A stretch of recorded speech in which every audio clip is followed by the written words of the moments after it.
Vriende, goeiemôre. Dis Dinsdag 4 November, Koffiekuier 988. Ons gesels vanoggend bietjie verder saam oor daardie twee teksgedeeltes waaroor ons Vrydag begin praat het. Jesaja 1, daar van vers 10 tot 17 en dan ook Lukas 19 waarby Dominee Kirsten Smol ook Sondag in ons erediens aanlyn stilgestaan het.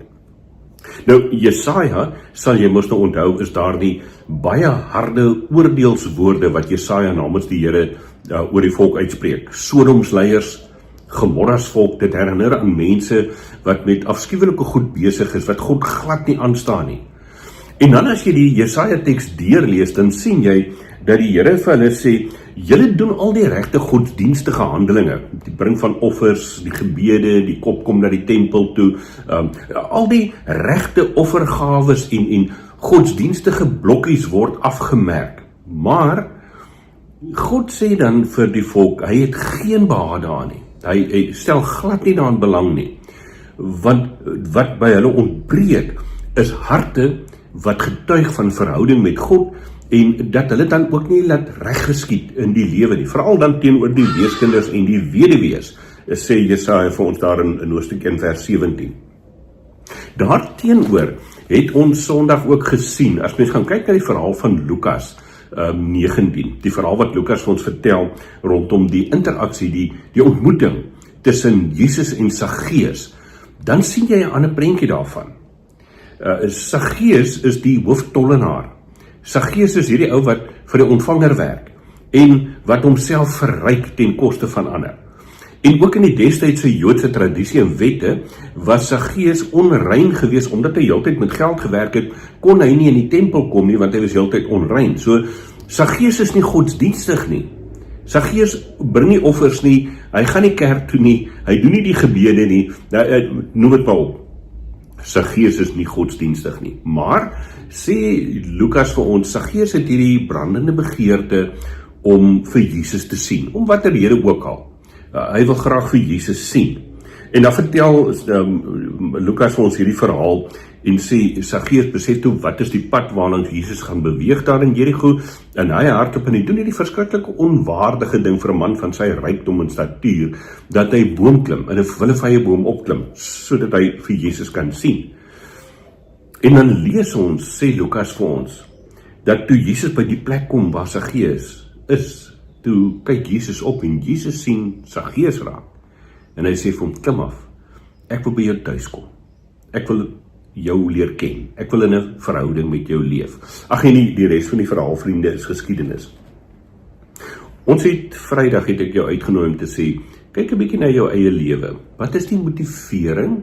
Wat is die rede waarom jy godsdienstige take doen, godsdienstige dinge doen, soos om Bybel te lees en kerk toe te gaan en jou dankoffer te gee, noem maar al daai goed op.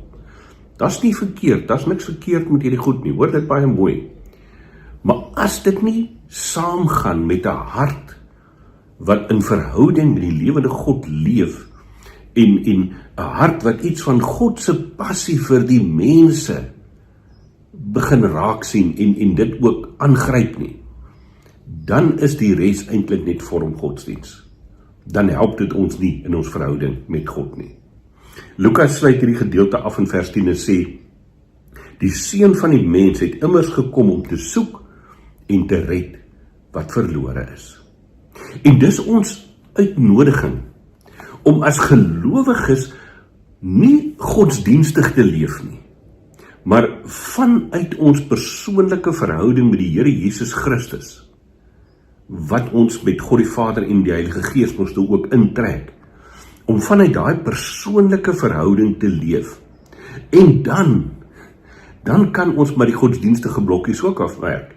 Want dan raak dit nie 'n pligpleging, iets wat ons moet doen om God te beïndruk nie, maar raak dit iets wat ons kan eintlik nie anders nie, want ons neem die identiteit van Christus aan. Die verhouding met God maak dat ons soos Christus word, en daarom ook dan dat reg geskied in die samelewing teenoor die weeskinders en die weduwees in hierdie lewe waarin ek en jy leef. Vriende, mag ek jou vanmôre weer motiveer en uitnooi om regtig vanuit hierdie verhouding met God te leef. Die van julle wat dit reeds doen, dis nie altyd maklik nie, julle weet, daar's baie uitdagings op die pad. Daar's baie struikelblokke waaroor 'n mens moet kom. Daar's baie dinge wat die lewe nie altyd maklik maak nie. Maar jy kan getuig van wat 'n wonderlike voorreg dit is om so saam met God op weg te wees. En as jy om een of ander rede voel maar jy sal graag meer van hierdie verhouding, hierdie intieme verhouding met die Vader, Seun en die Gees wil beleef, dan wil ek vir jou vra, bid die Here daartoe. Bid die Here en vra vir hom om jou te help om al hoe meer vanuit hierdie verhouding te leef. En dat jy sal ontdek, wat beteken dit om as Christen wat na Christus vernoem is, te leef in hierdie lewe ook. Imagine, verbeel jou, dat almal in ons wêreld op aarde, wat hulle self Christene noem, vanuit daardie verhouding in die eerste plek leef. Wat 'n wêreld kan dit nie raak nie. En vriende, ek preek nie vir jou nie, ek preek vir myself vanmôre. Toe ek gisteroggend gaan fietsry het, ons hier so 'n persoon wat die laaste tyd hier in Kleinmond rondhang, hoe sê mense, 'n man sonder adres. En toe is hy op pad Arabella toe, sy daar op die teerpad, en hy is aan die roei, loop kaalvoet, kortbroek en 'n kort hemp daar rond, en ek vermoed, iets is nie lekker met die ou nie, want hy praat met homself, en hy beduie, en hy gaan te kere, en al daai goed. En ek het by hom verbygery, en toe ek hier by die huis terugkom, toe ek moet gaan fietsry, toe ek hier by die huis terugkom, toe besef ek net, maar moet ek nie juist by hierdie ou ook gaan stop, dood eenvoudig net 'n stukkie van God se liefde en genade met hom deel. Sonder 'n groot hoehaai grond, sonder 'n klomp geld en rand en sente, noem maar op. Net om raak sien vir wie hy is. Ek preek nie vir jou nie. Ek worstel saam met jou om te sê, mag ons al hoe meer leef vanuit ons verhouding met die Here Jesus elke dag. Kom ons bid saam. O Heilige Gees, wanneer ons u woord oopmaak en daaruit lees, dan hoor ons telkens die goeie nuus, die uitnodiging, dat u vir ons sê, ek wil graag vir jou raak sien. Ek sien jou raak en ek wil graag by jou tuis kom. Ek wil in 'n verhouding met jou leef. Ek wil so deel wees van jou lewe, dat dit nie anders kan, as dat jou lewe ook al hoe meer word soos Jesus Christus nie. Help ons, Here, om onsself beskikbaar te stel om dit te doen, elke dag. Help ons om weg te kom van 'n klompie goed wat ons dink ons moet doen om u te beïndruk en om ons godsdiens in stand te hou en dat ons net die regte blokkies kan afmerk, maar dit verander nie ons lewe en ons harte nie.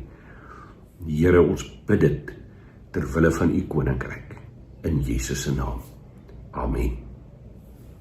Vriende, ek hoop jy het 'n heerlike Dinsdag, geniet hom, leef vanuit hierdie baie intieme persoonlike verhouding met die Vader, die Seun en onder leiding van die Gees elke dag, en laat toe dat God jou gebruik in sy koninkryk. Ons gesels Vrydag weer. Mooi loop.